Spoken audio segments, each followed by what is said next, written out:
That, of course, is Chuck Ochelli from the Ochelli Effect.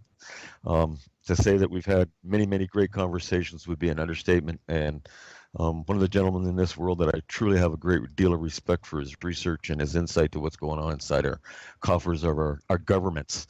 Anyways, Chuck, thanks for joining me, buddy. And what's on your mind tonight, buddy? We're going to go into Trump. So let's get right into Trump. And welcome to the show. Oh, let's get right into Trump, he says. Oh, Okay. we have had a lot of interesting conversations, Barry, that's for sure. We have covered many things on both your show, mine, roundtable shows. We've been all over the place. We've been on with Terry Joyce. A lot of different people have gotten to hear you and I go back and forth. But isn't it fascinating how things seem to change? Behind the scenes, you had a little trouble with your electronics during the first hour, but it wasn't really your fault. The fact is, this kind of thing happens from time to time. Mhm. So let's nobody be mad at Barry for all that, okay? And I just finished my show, right? And I would have joined you in the first hour if I could have, but I was live doing my thing. So, I can't be in two places at once, at least not yet. I'm working on it. Working on it, okay. And look, I explain, make yeah. a lot of snide remarks, Barry. You know that, and I say some things that seem to upset people from time to time, but they take them, they digest them, and after a while, sometimes they realize I wasn't trying to poison them. I was just trying to educate them. Now, when it comes to the Trumpster here, which I identified as a dumpster fire. For those who are not familiar with that particular terminology, I've been identifying it as a dumpster fire in my little blurbs for my show and everything else the whole time this guy's candidacy was out there, because I don't feel hopeful that this is an individual ready who will represent we the people. Isn't that, at the end of the day, what these guys are supposed to be doing? These amazing politicians, these wonderful people that are our leaders. Well, they might be your leaders, but they're not leading me anywhere. That's the reality of it. And hey, we didn't even get into the specifics of this guy outside of one little name I called him. It's fascinating to me, though, that people who very recently were stating that the two-party system is really a one-party system in this country, that we're looking at the left and the right wing being part of the same animal. Yes, indeed, if a bird has a left and a right wing, there is a body as well. And usually when you're talking about the left and the right wing, they're in juxtaposition to one another, but they are part of the same creature. Absolutely. It's interesting that a lot of people who thought that was a rigged deck, if you will, in the casino, that believed that this didn't represent them, have all of a sudden decided that the revolutionary figure, this time around, was not Ron Paul, was not Barack Obama, who was going to bring us hope and change. That's right, I'm hitting both ends of the spectrum here. Was not Ross Perot, who might give us an alternative. Was not any of these people historically that we could look at that were supposed to be, okay, a difference in the choice selection from the menu. No. That Donald Trump is the guy who's going to change America for the better, in fact. I find that an interesting assumption among people who thought the whole system was rigged to begin with. And it's prevalent still. However, a couple of people recently, and I mean in recent days, who were rather enraged at me for saying this, who were upset, saying that, oh, you must be supporting, Clinton if you think that Trump is a bad guy and all this other stuff, coming at me from all different angles, angrily, upset, even saying that I'm probably going to be sued for some of the things I've said, Barry. Don't worry, I won't do it on your show. But even you're going to be sued. You're going to be handled. You're going to wind up, almost wishing for me to wind up in a FEMA camp for being a guy who runs his mouth the wrong way in a country where we allegedly have free speech. Sorry, I don't really want to support that idea, even if that would make you happy, since I'm so anti-Trump. The fact is, the system won. The system itself won. as far as I'm concerned. Maybe I'm wrong, maybe I'm crazy, but I have a right to say it, and I'm under attack for it. Now, in recent days, some people are coming to me and saying, we're watching what's happening. This almost chaotic, I wish it was chaos, but it's just completely incoherent grouping of individuals that are becoming involved in the administrative circles just during the transition time, because, folks, he hasn't taken power yet. That doesn't happen until January 21st. But just during this time period of transition, people are looking at who is being brought in, who's being brought out, who's being ejected, who is being refused, who is being tested for their loyalty. And they're wondering, in truth, what the hell is really going on? Mm-hmm. So it's incoherent, it's inconsistent, it's very strange, and it doesn't quite look like the hope and change that you just had repackaged and sold to you, disgruntled group of people, does it? I'm sorry, Barry, but Well, you know what, Chuck? I have to agree with some of the things you just said because I kind of been looking at Trump here in the last 3-4 days and some of the people he's appointed, especially this new director of the CIA. And I kind of did a quick look into the background of this person. I can't even think of the person's name right now. I'm bad at that, Chuck. But anyways, this guy has had no experience with intelligence yet. He's been appointed head of the CIA. That kind of made me go, what the heck's going on here? Now we've also heard Trump say that, during his election promises, he was going to completely get rid of Obamacare. And now we hear he's going to make revisions to it and eliminate parts of it. I know he made that statement. The guy seems to be backpedaling quite a bit. And this is only, 3 weeks after he was elected, Chuck? Not even.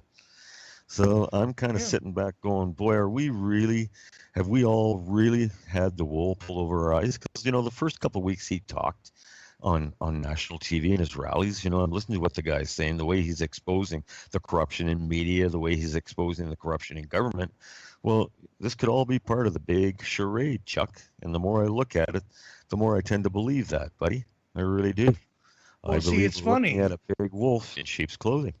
It's funny because now you took. Now look, I'm going to do this. No, I've spoken to you privately and said these kind of things. I owe you a bottle of whiskey. Yes, go ahead. That's okay. It's about to happen that people are going to understand what I've been saying all along, which is this. Barry, you heard those wonderful sentiments. And yes, indeed, he did say those things. But you didn't listen to everything he was saying. Actually, this guy told us a lot of what is happening, what we're seeing emerge here. Okay, the press is corrupt. They're crooked, like Hillary's crooked. Okay, listen, Hillary is crooked. Fine. You can mix in the truth all you like, and the media is crooked, that's for sure. But that crooked media gave him the best PR ever by selling him as the bad guy 22 out of 24 hours a day during many news cycles. Okay, one thing. Next thing is the crooked media. Okay, he is also saying stuff like, oh, journalists who have said negative things about him need to be dealt with, and he's going to deal with them. Now, that should send a cold chill right down the spine of somebody like you, but I bet you don't recall him saying stuff like that, do you? No, I don't, Chuck. It's selective memory.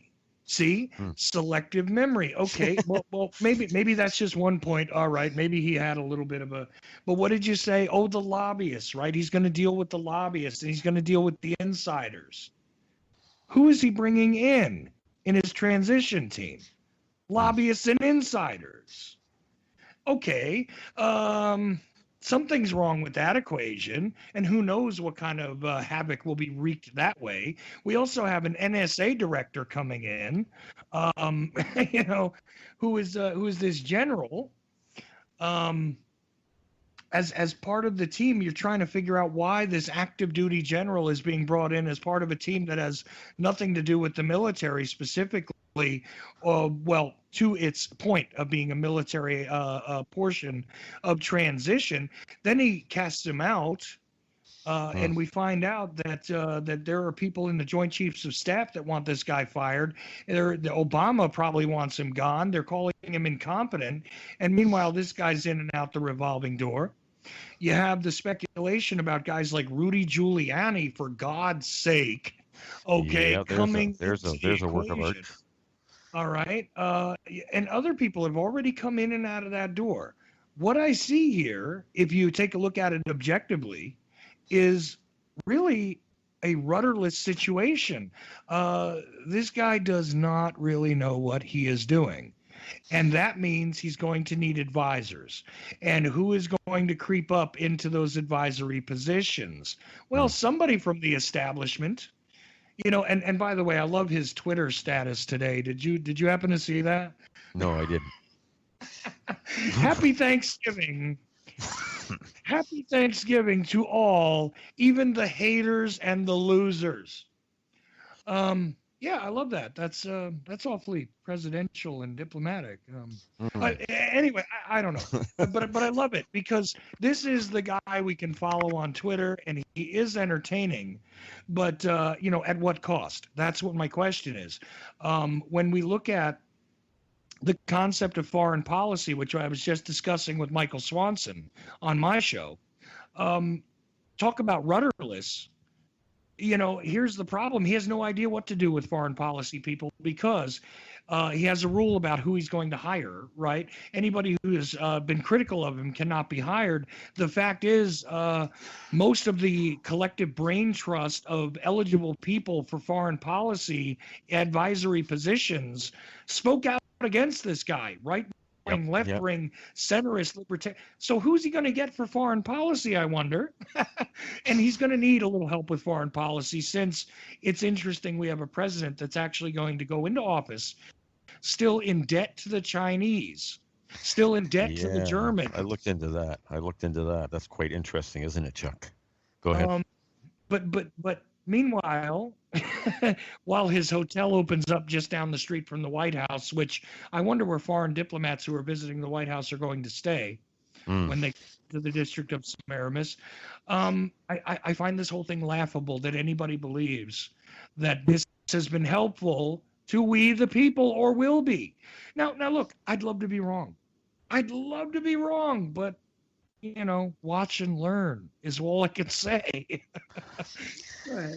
Yeah, I wish you were wrong too, Chuck, but the more I sit back and I really assess this whole situation, it stinks to high heaven to me, and I think a lot of American people have had the wool pulled over their eyes again, just like in 1908 when, like you said, we were promised change. Well, we didn't get a lot of change, did we?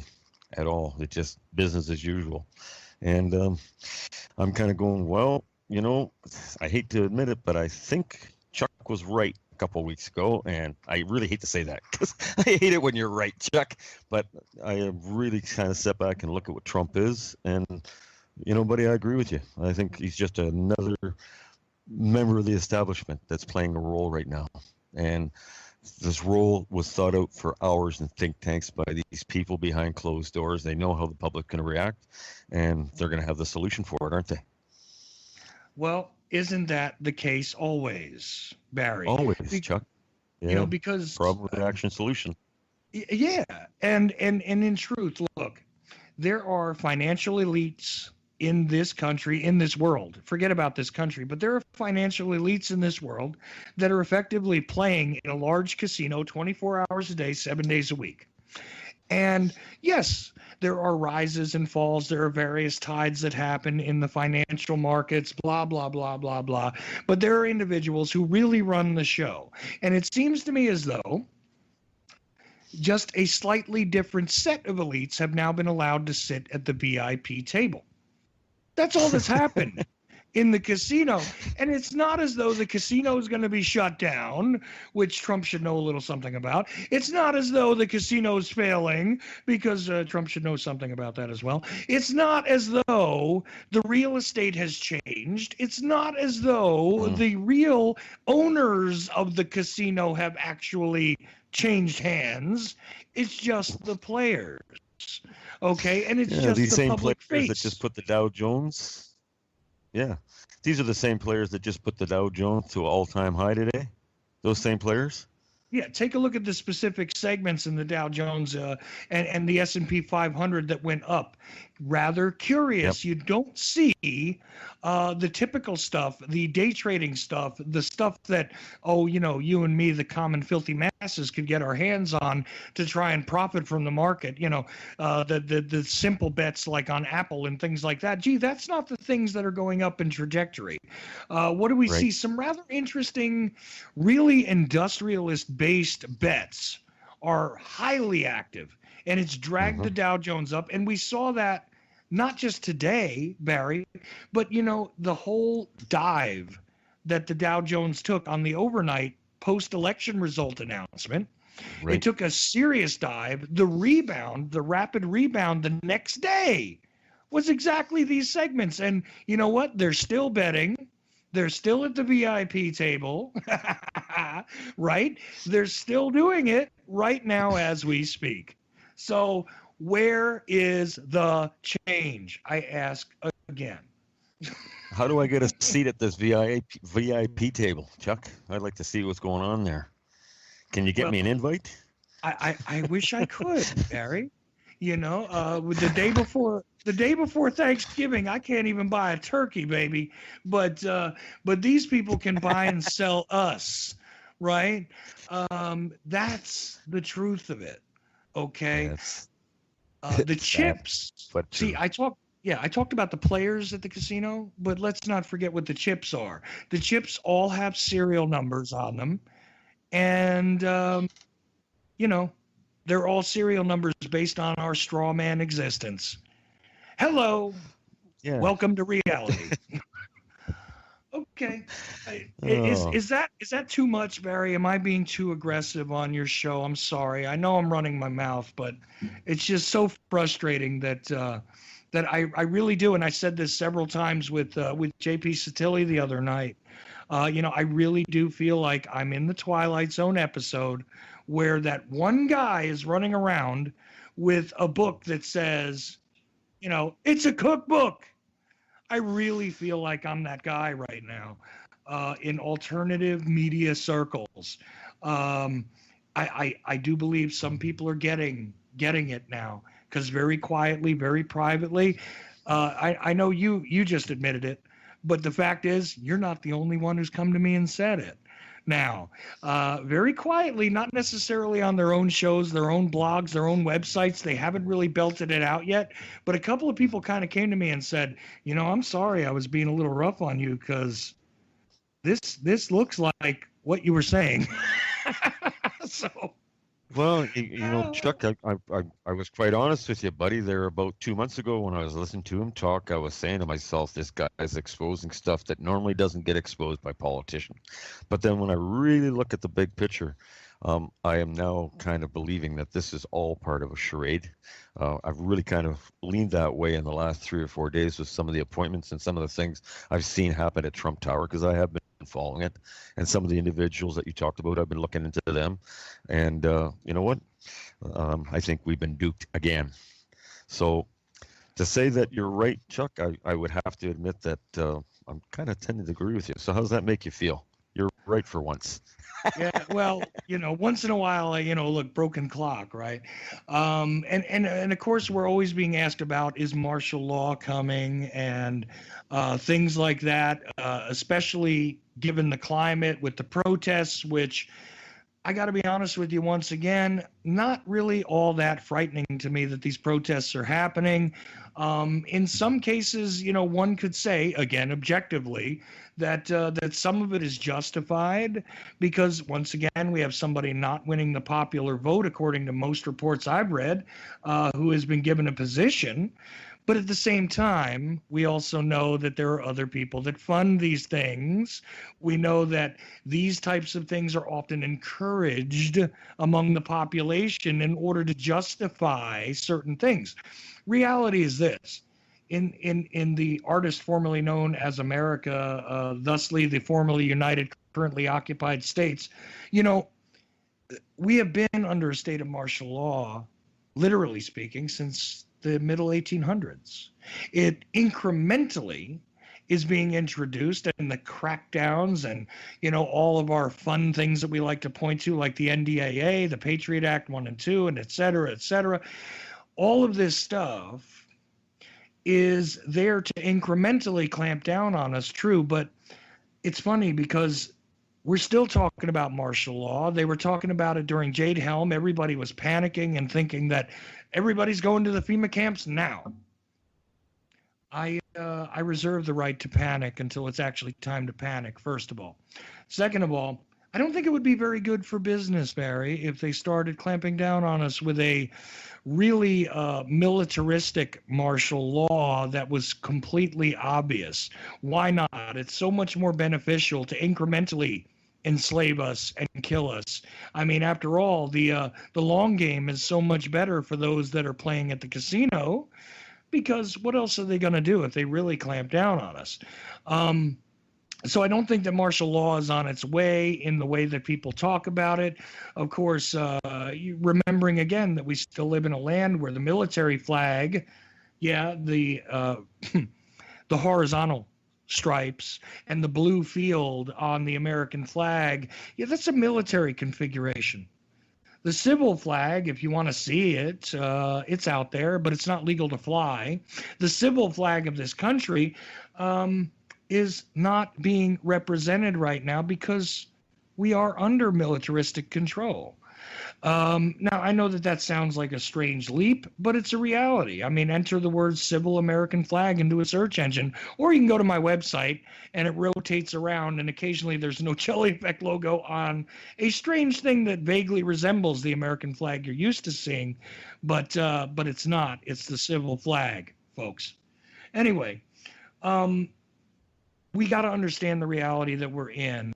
And the reality we're in is that the controllers have not relinquished the reins in any way, shape, or form. This has not been the people speaking. The selection process did not allow us, we the people, to vote, okay, and therefore have an election happen, because technically speaking, believe it or not, voting in a national election is an act of subversion against the sovereign state in which you live in America. But don't believe me, do your own research. Anyway, all of that is quite irrelevant. The fact is we have a great many problems, and some of them might be exacerbated by the regime change we see right now. Some of them might be accelerated. I don't know. There's a lot of unknowns here. But let's understand the situation that we currently live in first, right? Which is that it didn't improve our jobs, and neither is this guy going to improve our jobs. Even building that wall, allegedly, which I love the comment in the in a chat box earlier. Somebody said, I think the Canadians need to start building their own wall, which I immediately thought of you, Barry. I would suggest you guys do. Finally decouple yourselves from the chaos that I think is yet to come in this country. It may be social upheaval, it may be financial chaos, but we're definitely on our way to it, one way or another. I still say, though, I reserve the right to panic until the time is appropriate. So I don't know what you have to say about that, Barry, but that's how I view it anyway. Oh, have we lost Barry? He fell asleep. Okay. He fell asleep. There we go. Hey, I'm back. I hit the mute button there for a minute because there's noise in some background here. So, yeah, that was quite a mouthful, Chuck. I don't know where to go with that one. Holy smoke. But you're right. It seems like everything they do in our world is done very slowly and incrementally. We talk about GMOs, we talk about vaccines, we talk about chemicals in our air, we talk about all the attacks we see on the human race, and they're all being done very slowly so that society doesn't recognize what's going on. It's just like you said, we're under a state of martial law. They're bringing in rules and regulations almost daily to restrict freedoms of the American people under the guise of security, and the American people don't recognize it for what it is. So they're very deceptive at what they do, Chuck. And of course, you got the mainstream media propagating everything they do. So yeah, what's coming, I believe there is chaos coming in America. We don't know what it is, Chuck, but I agree with you. There is chaos coming, and we have actually been petitioning the Canadian government here to start building our wall. I don't know if Trudeau is going to listen to us or not. He's too busy spending money overseas to his terrorist organization. Get a load of this, Chuck. Our prime minister, in his wisdom, just sent $25 million of our taxpayers' money to an organization in the Mideast that has undeniable, unreputable ties to Hamas and ISIS. Now, why would you want to support an organization that has these ties? We have Canadians that are out of work. We have a prime minister that's sending millions and millions and millions of our dollars overseas to an organization, like I said, that has direct ties to real hardcore terrorist organization. What the heck's going on with that, buddy? Well, it's all part of the same agenda that I see unfolding. I mean, we know that Barack Obama is a Muslim, and that is a fact because his father was a Muslim, Chuck, and under Sharia law, that makes Barack Obama a Muslim, whether he'll admit it or not. So what have you had for the last 8 years? You've had a Muslim running your country. We have a guy sitting there that, I've looked into his birth certificate for hours. I've listened to Cheryl Papayo, and I've listened to all the investigations. I've looked at the forms myself. I went and did some real hard looking into his form. And as far as I'm concerned, Chuck, it's a complete forgery. So here you have a guy that's posing as your president for the last 8 years, that I believe is not an American citizen. Well, how easy it is to deceive people, Chuck. It just blows my mind. I know you've looked into his birth certificate. What do you think about that? Well, you know what I come down to with that is this. There is almost no relevancy to it because it's all a fraud anyway. The idea that the presidency really holds any real power, I think the last guy to do that was publicly executed on November 22nd, 1963. That's what I think. So guess what? The rest of it has been a stage show. That's what's gone on. Yes, there have been changes during certain regimes and things like that. But once again, different elites get to sit at the VIP table. What difference to make when it comes down to the equation of the boogeyman that Barack Obama was supposed to be? Well, you know what, the country's still standing. We're not under Sharia law, and regardless of what you think of the guy, he actually only did what? Continue the Bush agenda, in my estimation, when it comes to foreign policy, when it comes to the military, added to it extrajudicial executions and things like this via drone strikes. Really, he's been a very good boy for those that wanted the neocon agenda, the project for the new American century, to come to fruition. I think he's done an excellent job for them. While posing as a social democrat, and absolutely served the corporatist masters exactly like any good white man would have done anyway. Because you know what? The Affordable Care Act, which is unaffordable, by the way, that's the proper name for the Obamacare thing. The deal with that is that was written by the insurance companies. That is benefiting them just fine. It's not helping we the people again. See, it all comes down to the same narrative. And I don't care if these guys are worshiping potatoes at this point. They need to serve our interests if there are alleged representatives. But no, the majority of the American population forgets that we the people are really supposed to be in control. We are at the top of the power food chain in this country. That's the reality that everybody's forgotten conveniently, and we've been programmed to not remember. We've been programmed with this amnesia over our right. Now, what is our right? Our right as human beings, and I don't care where you're sitting, our right as human beings to self-determination, to our own freedoms and all of that, this was granted to us not by a government, not by a group of revolutionaries, not by any of that, but by virtue of our creation. I'm not going to argue God you worship with you. I'm going to tell you this. If you think it was a committee of gods who created you, fine. If you think it was a singular one power God and you have his name, fine. If you think that it's just your parents that brought you into existence, by virtue of your creation as a living, breathing man or woman on this planet, You have the right to these things.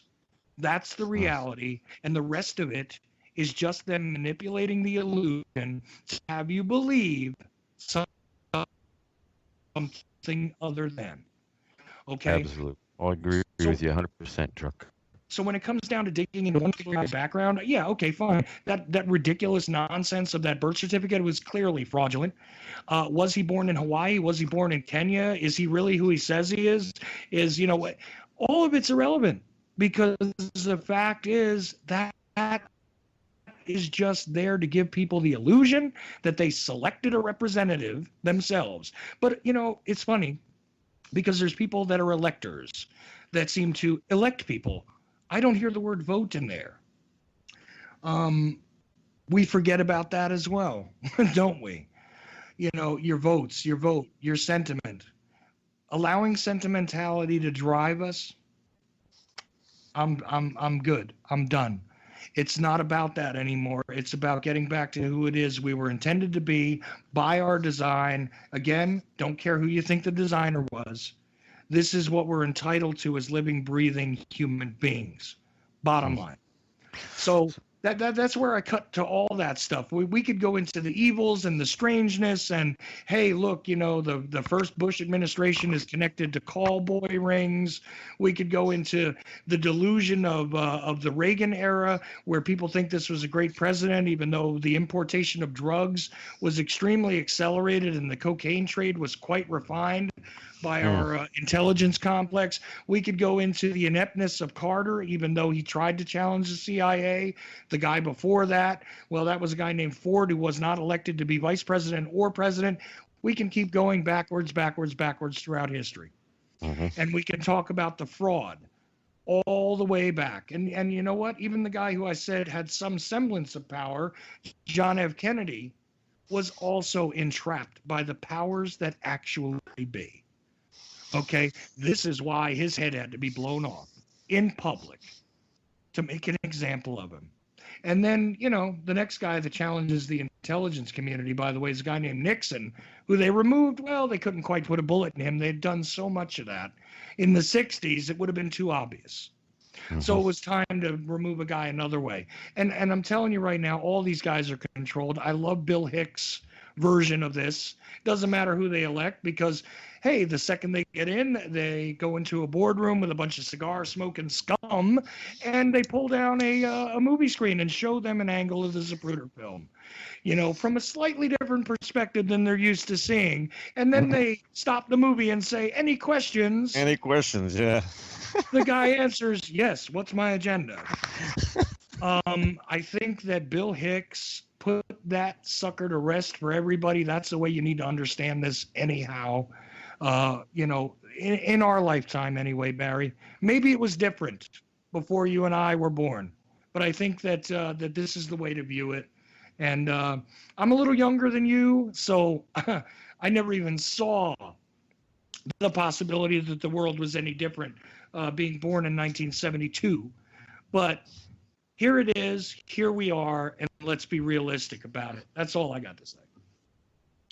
Yeah, and Chuck, this has been going on for a long, long time. The things we see going on in our society, these didn't come overnight. These have been going on for many, many years. The bloodlines of the Illuminati. I mean, boy, you start going in the internet and searching the bloodlines and how far back the Illuminati goes, and when they started, when the Federal Reserve was taken over by offshore interests and acceleration of their events. Well, that's kind of got us to where we are today. I think this has been planned out for many, many years. Everything we see right now seems to be coming to a pinnacle. And, we could see a lot of chaos in the planet in the next couple of years. Exactly what's going to happen, neither one of us know, but we both sense a lot of chaos coming. So all we can do is kind of prepare people in the best way we can, and that's tell people to prepare themselves, man. Because, really when it comes down to it, Chuck, if the poop ever does hit the fan, your best friend's going to be your neighbor. And how many people out there right now can say they even know their neighbor? Well, it's one of the things that's been taken out of our society, and I kind of urge people to get to know their neighbors, because they, like I said, could be your best friend in the near future.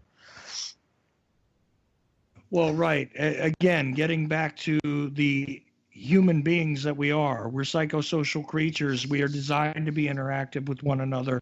We're designed to collectively come up with solutions. Now hold on. Let's not think I'm a collectivist exactly. I'm just saying that we are designed to work together. Okay. And dealing in only the surrogate reality and all of that is not going to be helpful to people. They need to get back to, yes, knowing their neighbors, knowing the situation around them, dealing with things on a local level, dealing with things themselves. And who knows, if like I said the other night when I was talking to Brian about these different intentional communities, maybe he's got a solution there, and maybe these other people that are doing the work right now have a solution in hand, which could be independent, based on mutually understood, right? The way we used to live, mutually understood, smaller communities coming together under similar value systems, right? And dealing with things in that way, instead of relying on these massive bureaucracies and all of these illusions and stage shows that are meant to create the illusion once again that you have a say in the casino, right? Exactly. Well, exactly. Chuck, if you look at history, 100 years ago, communities were based on friends helping friends and neighbors supporting neighbors and the community working within itself. And what I see they've done in the last 30, 40 years is implemented lots of things in society that have taken us away from communicating with each other and turned us into self-centered people. And that's like how I see it. We used to communicate when I was a child. I've said this many times. In Toronto, I was living in downtown Toronto. Now, downtown Toronto now is a dangerous place to live. But when I was a kid growing up, I was in the very core of the city, and I knew every neighbor for 3 blocks around my house. My parents knew every neighbor 3 blocks around my house. I could go 3 blocks away. They could make a phone call and they could find me. But everybody there kind of looked out for everybody else. You don't see that in our society anymore, Chuck. And that is something that I think we really, like you said, a community that is supporting itself, working within itself, and getting away from the grid. To me, that's an ideal situation, because that's really how we're designed to interact with each other. And that, like I said, has been taken away from us.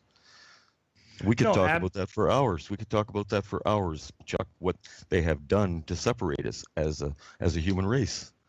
Well, right, and this is the thing. It has been done by design. Look, we all understand what the idea of divide and conquer is, but the more you utilize the razor blade to separate the mass, eventually you're going to get down to the single grain. And now we've gotten to that point where individuals have been given this idea that they are islands onto themselves. They're stuck in believing that their friendships are just online, and that's all there is. I mean, and I'm not talking about people that, like you and I, we communicate with each other because there's a distance between us. Okay. I'm talking about there are people in their neighborhoods that they're communicating with that they never actually put their gaze on. You know what I mean? That they Right. never actually speak to verbally. That they just simply, thumbs up and thumbs down on certain websites. Mm-hmm. A like, or now there's more options. Like it, love it, be mad at it on Facebook. This is how they're dealing with their social interactions anymore. A lot of people. And look, the internet's a great tool, but just like most great tools, it can be utilized for good purposes or bad. And one of the worst things that it's been utilized to do is to separate people from their fellow human being. Absolutely. And that to me drives me crazy. You're right.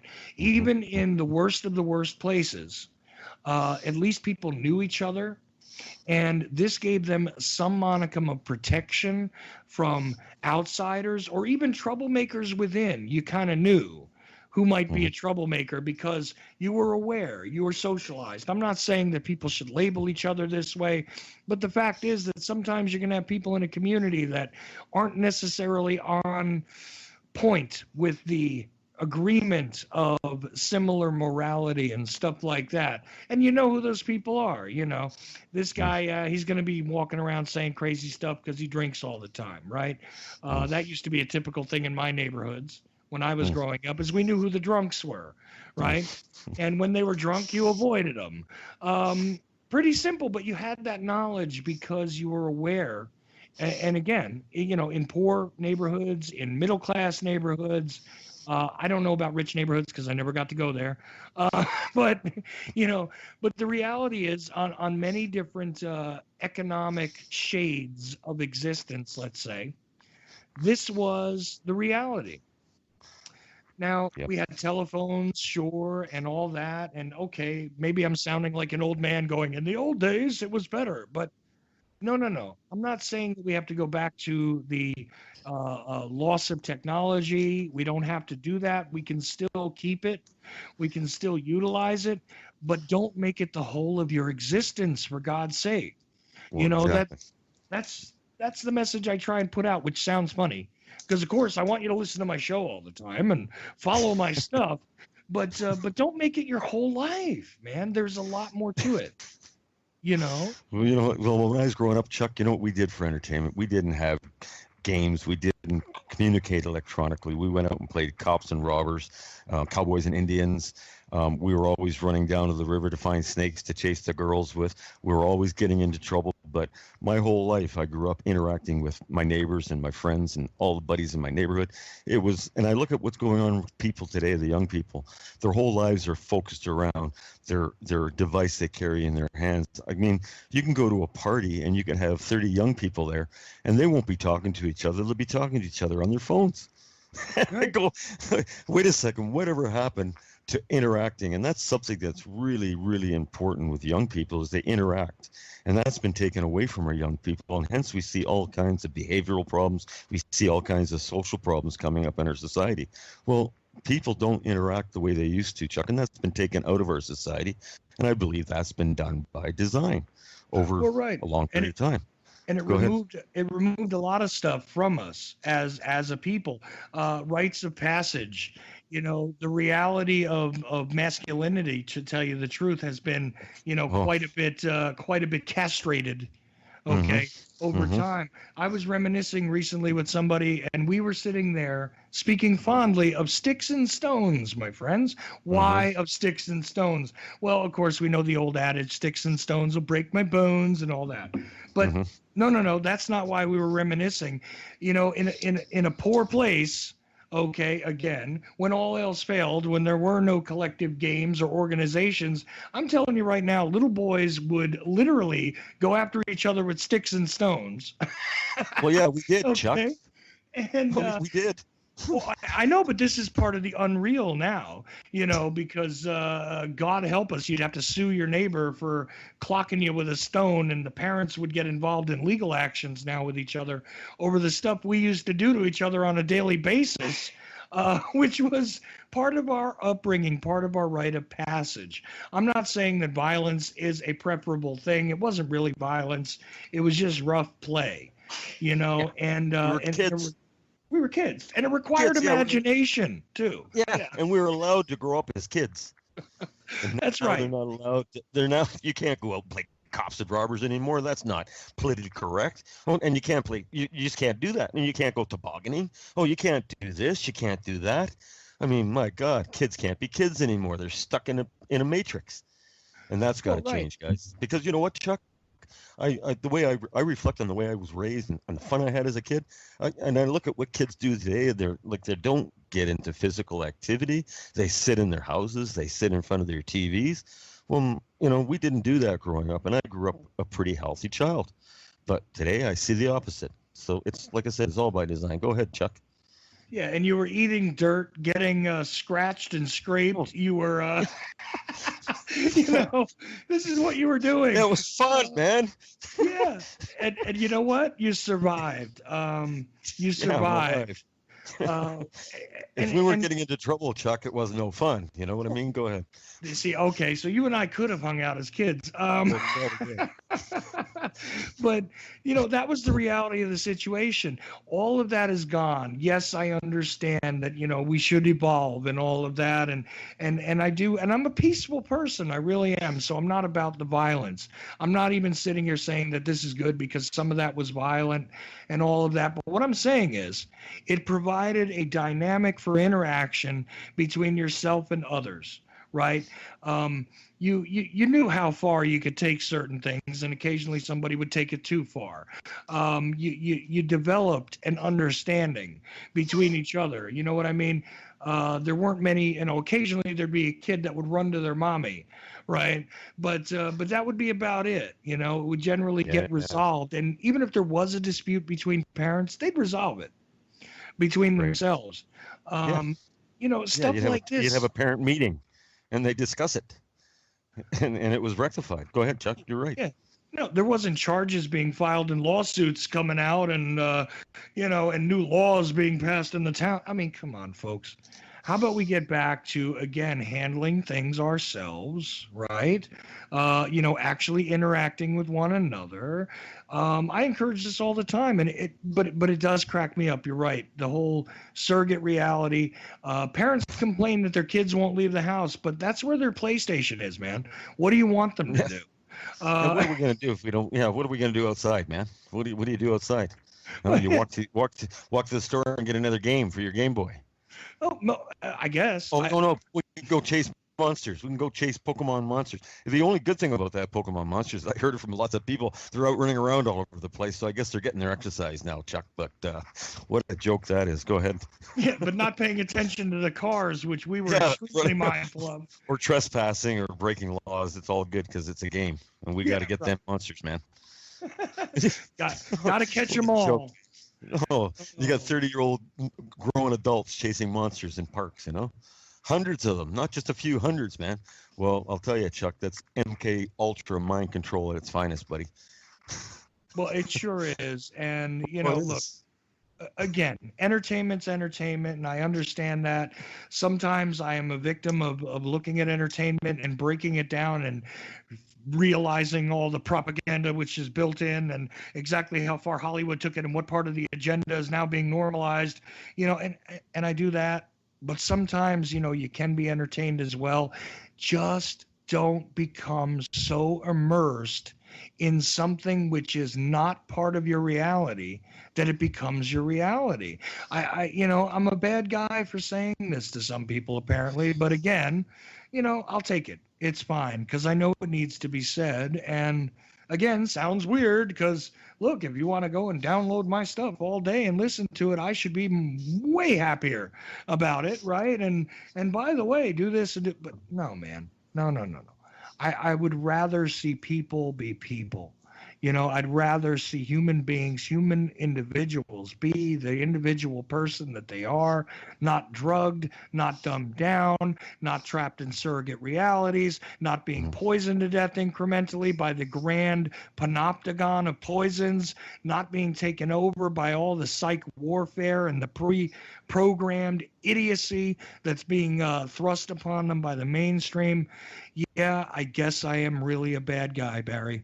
So say hello to the bad guy. I think you just described the world we live in to a T, Chuck. Something that happened to me here yesterday is I was into a tire shop and I was talking to a 25-year-old kid, and he was telling me about all the physical problems he's having in his body. And I'm going, well, what do you think's causing all these physical problems? And it really amazed me at the answers he came. He said it's all the poisons, everything they're doing, our vaccines, our fluoride, everything. And it amazed me that he was aware of it, yet he really hadn't done too much to offset what he feels in his body. Our whole world right now is under attack. I see cancer going right through the roof. I see all physical disorders going through the roof. We're becoming sicker and sicker as a human race. And of course, a sick human race cannot identify and fight against the enemies that are truly our enemies, Chuck. So what I think we really have to do as a human race is we've got to get back. We have to study history for one. We have to really understand what is happening to us and why it's happening to us, where the attacks are coming from, identify the enemy, and attack the enemy for what it is. The enemy's right there in front of you guys, and the government is not your friend. If you think the government's your friend, you really have got your head in the sand. we as a people, Chuck, I see us at a pinnacle right now where we have to make real hard decisions as a race, because we see all these things happening around us. We see our planet dying. We see our health deteriorating at incredible rates. We see cancer going through the roof. We see all these things going on around us. We have to wake up as a human race and identify them. And some of the things we talked about tonight, buddy, are spot on. Spot on. Well, here we go, just with bullet points off the cuff, and hey, there's been a lot of points made, but by all means, anybody who's listening to what we're talking about and really doesn't think that this makes much sense, or maybe Barry's way off on certain things, or I'm just a crazy man who likes to hear his own voice, do yourselves a favor, examine it for yourselves, and please tell me I'm wrong. Actually, that's what I want. In fact, I would love for somebody to show up and tell me that I'm wrong about every single thing I just said tonight, and present me with the proof of, of a better world that's really unfolding around us, and not being, fooled by the illusions, right? Yeah. The actual solid proof of it. I would love to see it. Me too, Chuck. But you know what? I've come to the conclusion here in the last 8 years of my life, when I really had my eyes opened up about 8 years ago, that what I'm seeing is true, that the events that are going to come are going to come. And we really, like I said, as a human race, we have to identify the enemy. And it's very difficult to do in a society that's divided, doped down, and physically attacked like our society is. It's all been done by purpose, guys. It's all been done by design to get us to this particular point in human history. So I hope we're wrong, Chuck. I really do. I hope that I'm right off the wall on everything I think. And like I said, I'd love somebody to get in here and show me that everything I see and feel is wrong. I would love that, because I would love to be wrong about this, but I don't think we are, Chuck. I don't think we are at all. I know that we both have done many, many years of research. And like you said, to a common person that's incorporated into the system, we probably do sound a little crazy, but I assure you that we're not. Yeah, exactly. I don't think I'm crazy. Well, not in my book. How about that? Okay. I don't know if that that's counts. Good to hear. That's good to hear. At least one person thinks I'm sane. You Because I wonder some days, Chuck, I really do. I wake up and go, wow, are we really living in the world that we're living in? And yeah, we are. We are. Well, yeah, unfortunately. And but look, it doesn't mean that we need to embrace doom at any point in time. It doesn't mean that we need to surrender to the seemingly insurmountable odds stacked against us. I also believe that we can turn this around. Now, there are many different solutions. There are many different possibilities. And really, honestly, we can change the trajectory collectively with the next choice we make. Every single moment in one's life, you have the opportunity to make a choice, right? Mm-hmm. And that choice could be the thing that changes it today and for the rest of time, for you and for everybody else, if we just come around to it. And look, that's what the exploration is about during these discussions, in my opinion. That's why I do what I do, is to try and find the things that will turn the tide the other way. Not necessarily that I'm going to be the one to do it, but I'm more than happy to be a voice, in the chorus of voices that can drown out those who have bought these big establishments to amplify their voices. I think that as a chorus, collectively, we can drown them out and make this a harmonious place once again to live, not just for us, but for the generations that will inherit what we leave behind. And we talk about that all the time, you and I. And, it's not just about necessarily my children, although I do have them. It's not necessarily about your children, although you have them, Barry. But the reality is, it's about all of the children. It's about all of what is going to be after we depart, because we do have a limited time here. And, even if I fail, damn it, I'm going to try to affect a positive change. Amen. One way or another. To that, Chuck. Me, you know what, buddy? I feel the same way. I I've said this many times, is the legacy of a man is what he leaves behind for the next generation.